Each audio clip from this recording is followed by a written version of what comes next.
onamizning tavbaga buyurganlarda bu ish bo'lmasdi ekan.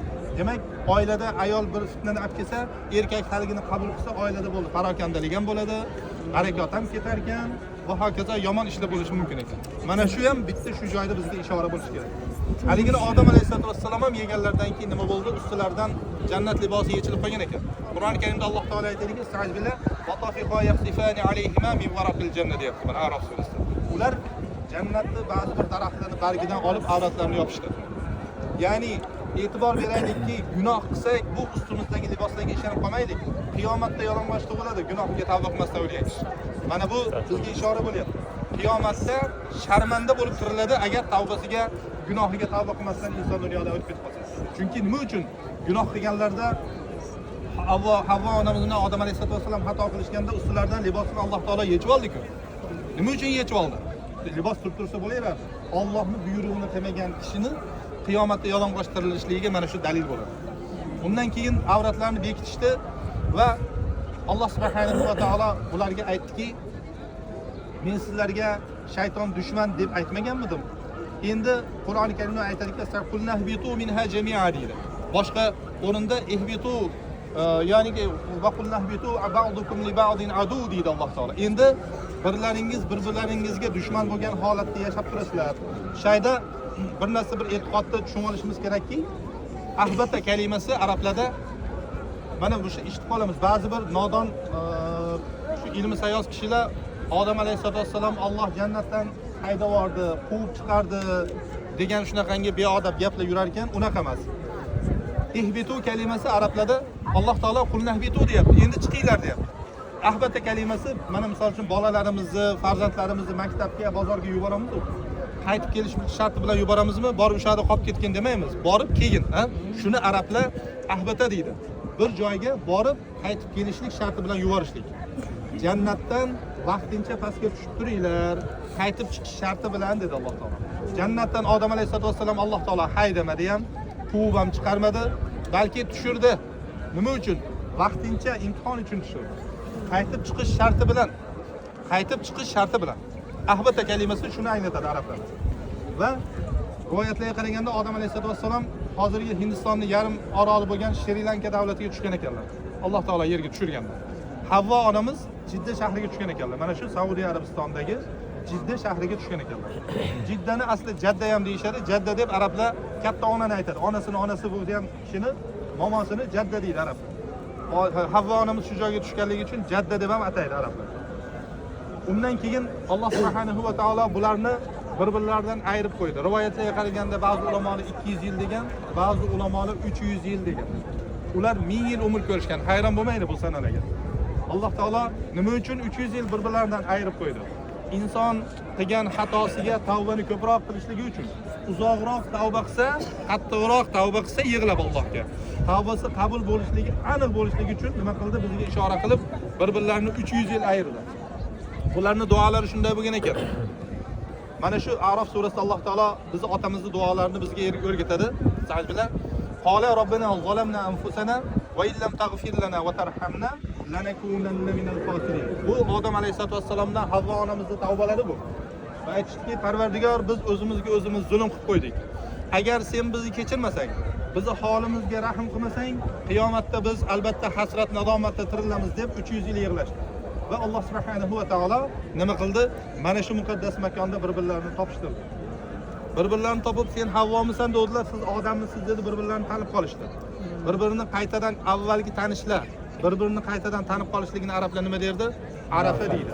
Demak, bir-birlarini tanib qolishdi shu joyda. Va vidolashishdi, yig'lab o'tirishganda Alloh subhanahu va taolo chaqirgan ekan, "Ya Adam" dedi. Odam alayhisolatu vasallamga nido qildi. Odam alayhisolatu vasallam indamadilar. Nima uchun? Hijolat bo'lganlaridan indamadilar. Hali tavbalari qabul bo'lganligi, bu kishini Alloh taolo chaqiryapganligidan xabarlari yo'q edi. Hali uni xabari kelmagan. Shuning uchun nima qildilar? Balki men emasman degan maqsadda indamadilar. Ikkinchi marta Alloh taolo yana chaqirgan ekan, "Ya Adam" dedi. Yana indamadilar. Uchinchi marta chaqirganda ham indamay yig'lab o'tiraverganlarda Jibril alayhisolatu vasallam yer yuziga birinchi bo'lib mana shu joyga Odam alayhisalom yaralganlardan keyin birinchi bo'lib mana shu joyga tushdilar. Jabroil alayhisolatu vasallam kelib aytgan ekanlarki, "Ey Odam, Alloh subhanahu va taolo sizni yo'qlayapti, chaqiryapti. tavbalaringiz qabul qildi, nima uchun labbay demaysiz deb deganlarda Odam alayhisolatu vassalam o'zlaridan shunday rivoyat bor ekan. Buni Al-Bidaya va Nihoya degan kitobda Ibn Kasir shunday keltiradilar. Shunday yig'lagan ekanlarki, 300 yil yig'laganim ham bir bo'ldi-yu, Jibril alayhisolatu vassalam tavbam qabul bo'lganligi xabarini olib kelganda yig'laganim ham bir bo'ldi degan ekanlar. Shunday qattiq yig'lagan ekanlar, ko'zlaridan qon oqqan ekan. Qon yig'ladi degan so'z shundan kelib chiqqan. Ya'ni tavbalari qabul bo'lganligiga xursand bo'lib, juda ham qattiq yig'ladilar. Va aytdilarki, Alloh subhanahu va taolo mendan boshqa odamni yaratibdi-yu, xato qilmaydigan. Shuni chaqiryapti deb o'ylayman. Agar Robbim meni chaqirayotgan bo'lsa, labbayk Allohumma labbayk, labbayk la sharika laka labbayk deb birinchi talbiyani demak otamiz nima qildilar? Mana shu joyda aytdilar. Shuning uchun Zulhijja oyining 9-kuni hajga kelgan hojilar mana shu joyda azondan boshlab, tongdan boshlab nima qiladi? Labbaykani shu joyda aytishni boshlaydi. Ya'ni Parvardigorim labbay, jonim senga fido, sherigi yo'q bo'lgan buyuk Robbim labbay, hamd sano maqtov senga bo'lsin dedilar. Havvo onamiz ham bunga qo'shilib la sharika lak deb ekanlar nima qilishdi? Muqaddas talbiyani mana shu joyda demak aytishdi. Alloh subhanahu va taolo A'rof surasida bizni ogohlantiryapti. Estağfirullah. Ya bani Adam la yaftinannakum ash-shaytanu kama akhraja abawaykum min al-jannati yanzi'u anhuma libasahuma liyuriyahuma sawatuhuma. Sadaqalloh. Ey odam farzandlari deydi Alloh taolo. Shaytonning vasvasasiga uchavermanglar. U nimani chiroyli ko'rsansa, shu chiroyli ekan deb ergashib ketavermanglar. U sizlarni ota va onangizni jannatdan tushishligiga sababchi bo'lgan ustunlardagi faxr, hurmat libosini yechib olinishligiga sababchi bo'lgan iblis, uni fitnasiga aldanmanglar deb Alloh taolo bizni ogohlantiryapti. Demak, biz nima qilyapmiz unga javoban? Shayton chiroyli ko'rsatgan narsaga birinchi bo'lib yuryapmiz. Ibodat desa shoshilmayapmiz. Lekin shayton fitnani ko'rsatsa, demak bunga shoshilyapmiz. Alloh subhanahu va taolo Qur'oni Karimda aytadi: "Estağfirullah va sari'u ila magfiratin min robbikum." Bir o'rinda. Ikkinchi o'rinda aytadiki: "Sabiqu ila magfiratin min robbikum." Robbi parvardigorlaringizni huzuriga, uni roziligiga bir-biringlar bilan musobaqa qilinglar. Yuguringlar kerak bo'lsa, kim avval borish o'ylanglar, musobaqa qilib yugurib olinglar deydi. Lekin biz uchun bo'lsa nima deydi Alloh taolo? Estağfirullah. Hamshu fi manakiha. Ya'ni ana shu oyoqlaringizga manokiblaringizga albatta uni huzuriga borasizlar, sizlarga berilayotgan narsadan sizlar foydalanib,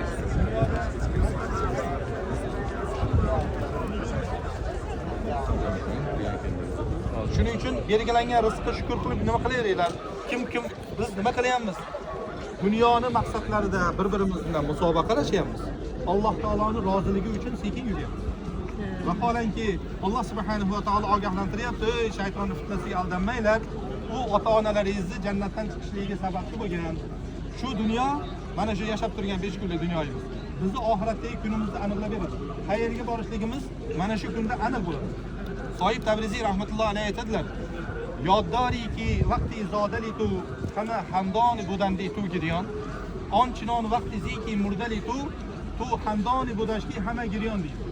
Ey deydi, banda sen bir o'ylab ko'rganmisan? Tug'ilgan paytingda deydi, hammani kuldirib, hammani xursand qilganding. Kimdir ota bo'ldim, kimdir ona bo'ldim, tog'a bo'ldim, amaki, bobo bo'ldim deb hamma bir-biridan suyunchi olib, hamma xursand bo'lganda. Otang seni haqqingga qurbonliklarni qo'yib, chiroyli ismlarni qo'yib, el yurtga osh berganda, men o'g'il ko'rdim, yo qiz ko'rdim deb. Lekin sen nima qilganding? Yig'lab kelganding deb. Endi bir vaqtlar o'tadiki deydi Alloh, Soyib Tabriziy aytadi. Xohlaysanmi, xohlamaysanmi, qanday yashashingdan qat'iy nazar, bir kun o'lasan, murdaga aylanasan. Ana shu murdaga aylangan kuning deydi. Endi sen kulib ketgin endi dunyoda. Orqangda qolganlar yig'lasin. Bu shu yaxshi odam edi, bu yetim parvar edi, qavm qarindoshga oqibatli edi, qo'ni-qo'shnichilikni haqqini o'rniga qo'yardi, halol edi, masjiddan kelmas edi, ibodatda edi va hokazo deb orqangda qolganlar yig'lasin. Bu haligi ota-onasi o'lib ketsa farzandlari yig'laydi-yu, buni aytmayapti. Ota-onasi kim bo'lishidan qat'iy nazar farzand yig'layveradi. Otamdan ayrildim, onamdan ayrildim. Bu boshqalarni aytayapti. Bu degani inson sakaratul maut, ya'ni jon beradigan holatga kelarkan, har birimizni boshimizda bor. Ko'zimizni yaxshi ochaylik. Har birimiz sakaratul mautga yaqin turibmiz. Kimgadir 10 yil qoldi, kimgadir 20 yil, kimgadir 30 yil. Allohning huzuriga ostonada bo'sag'ada turibmiz. O'lim bizni albatta kutib turibdi. Ali al-Asqaloniy rahmatullohi alayhi aytadilar: "Al-maut ya'ti baghtatan wal qabr sunduqul amal." "Ey" deydi, "o'lim senga shundoq keladiki, u mana telefonimizga SMS kelganda bizni xabar qilmaydi o'lim. Eshikni taqillatmaydi, balki bag'tatan deydi. Bag'tatan deb arablar bexosdan turganingizda birov faqirni tashlab yuborsa, chelani yo tomdan tashlab tushsa, bir irg'ib tushasiz, kutmaysiz. Ana shuni bag'tatan deydi. Siz kutmagan holatda birdaniga keladi o'lim.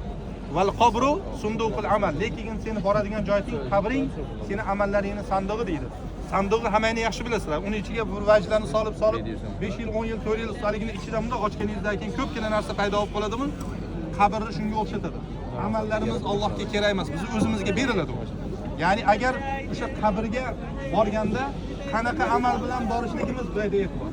Yaxshi amal qilsak ham qabrda kutib turibdi biz amalimiz, yomon amal qilsak.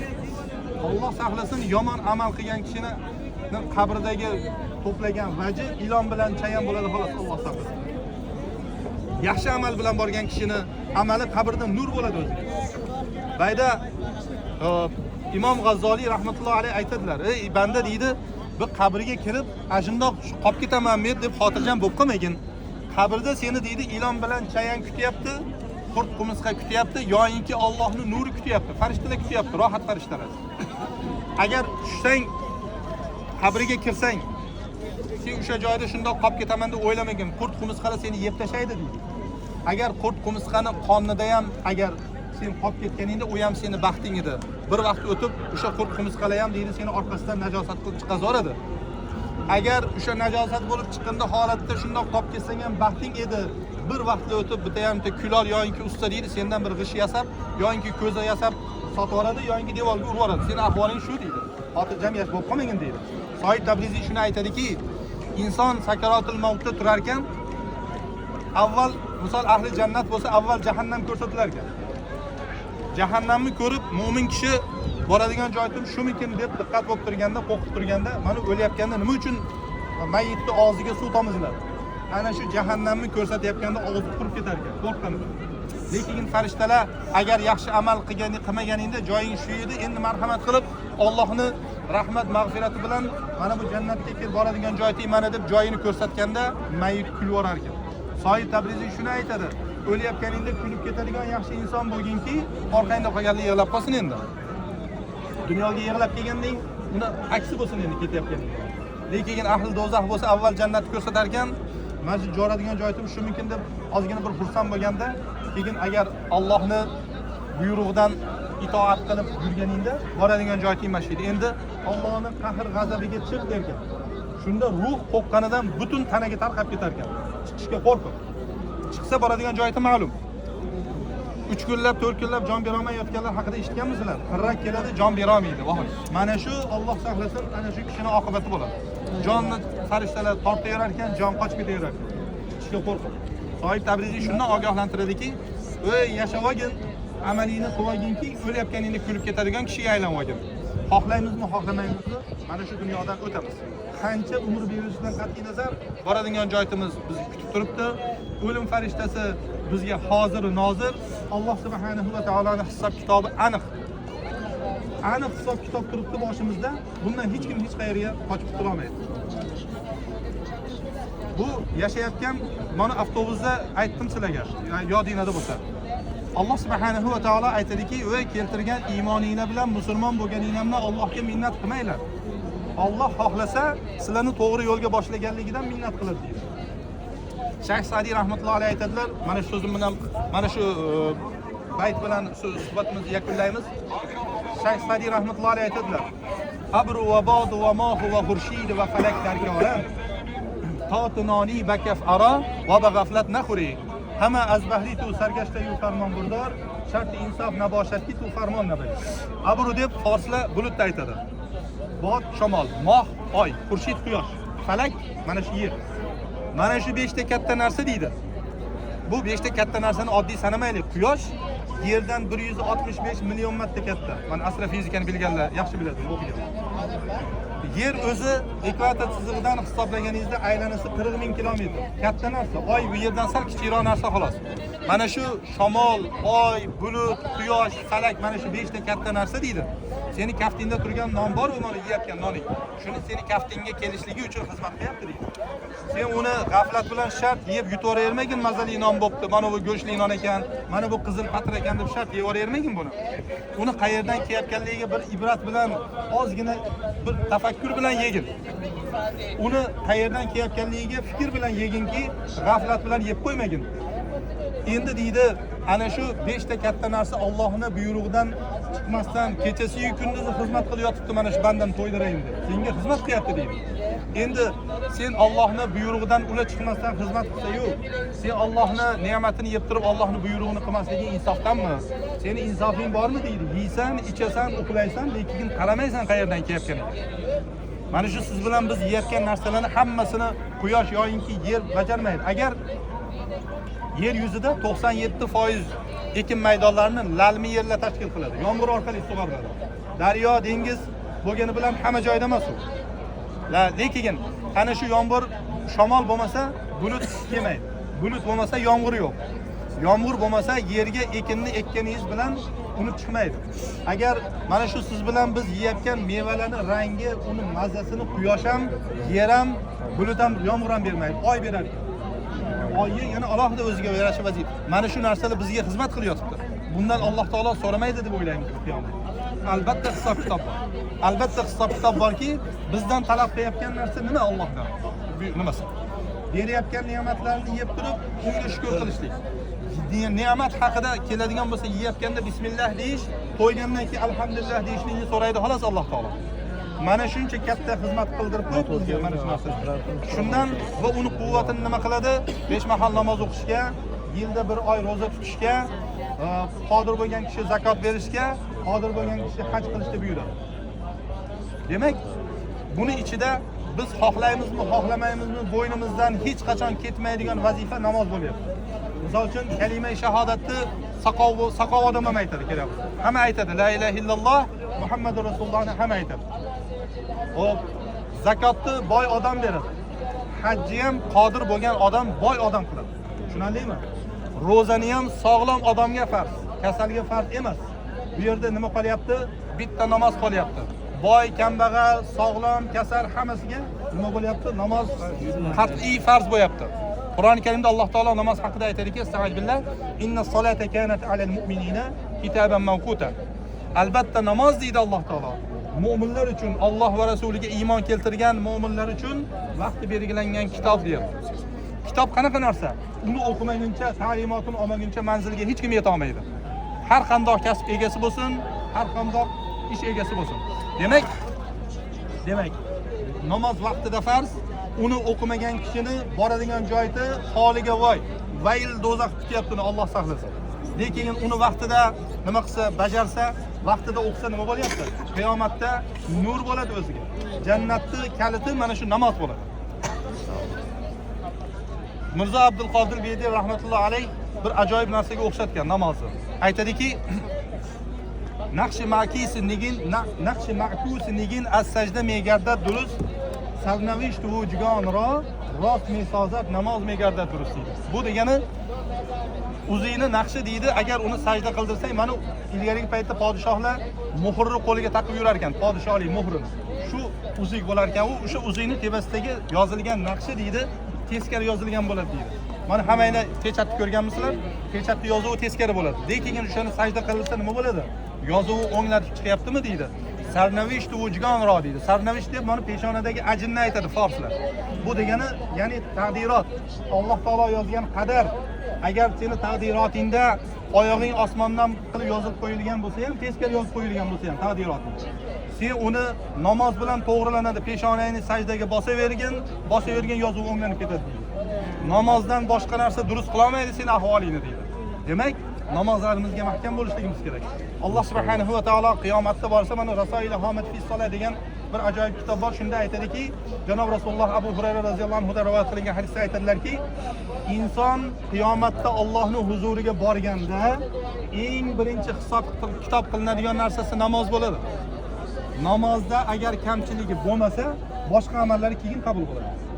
Demak, bizni yo'limizni, hamma narsamizni belgilab beradigan narsamiz nima ekan? Namoz ekan. Biz bu joylarga tavba qilishlik uchun keldik. Odam alayhisolatu vassalam otamizni tavbalarini Alloh Makka da qabul qilgan. Mana shu joyda qabul bo'lgan. Lekin Muhammad alayhisolatu vassalam ummatlariga yer yuzining qaysi joyda bo'lsa ham tavba qilsa Alloh tavbalarini qabul qilishligini e'lon qildi. Bu bizning baxtimiz. Bu sarvari koinot bo'lgan 18 ming olamning sarvar bo'lgan janob Rasulullohga chiroyli ummat qilganligiga hamd sanodan boshqa narsa ko'tarmaslik kerak tilimiz. Doim hamd sano aytishimiz kerak. U zotga salovat va salomlarni ko'paytirishimiz kerak. U kishi olib kelgan risolatni, islom dinini chiroyli qabul qilishimiz kerak. Halolini halol, haromini harom deyishimiz kerak. Buyurgan amallariga bo'ysunishimiz kerak. Mana shunda demak Alloh subhanahu va taoloning rahmati bizni kutib turibdi. Endi bu joyda payg'ambar alayhisolatu vassalam ham hajjatul vado, ya'ni oxirgi hajlarda 120 mingta sahoba ikromga mana shu joyda xutba o'qigan ekanlar. Rivoyatlarga qaraganda xutbalarning oxirida o'ng tomonlariga Jabalur Rahmonni qo'yib, o'zlari yuzlariga qiblanib uzundan uzun duo qildilar deb sahoba ikromlar rivoyat qilishgan. Biz ham janob Rasulullohga ergashamiz. O'ng tomonimizga Jabalur Rahmonni qo'yamiz. Qibla Ka'ba mana bu tomonda. Demak, hammamiz duo qilamiz. Tushunarlimi? Hamma qiblaga qaraydi. Alloh ishtirib shunda. Mikrofon bilan duolan.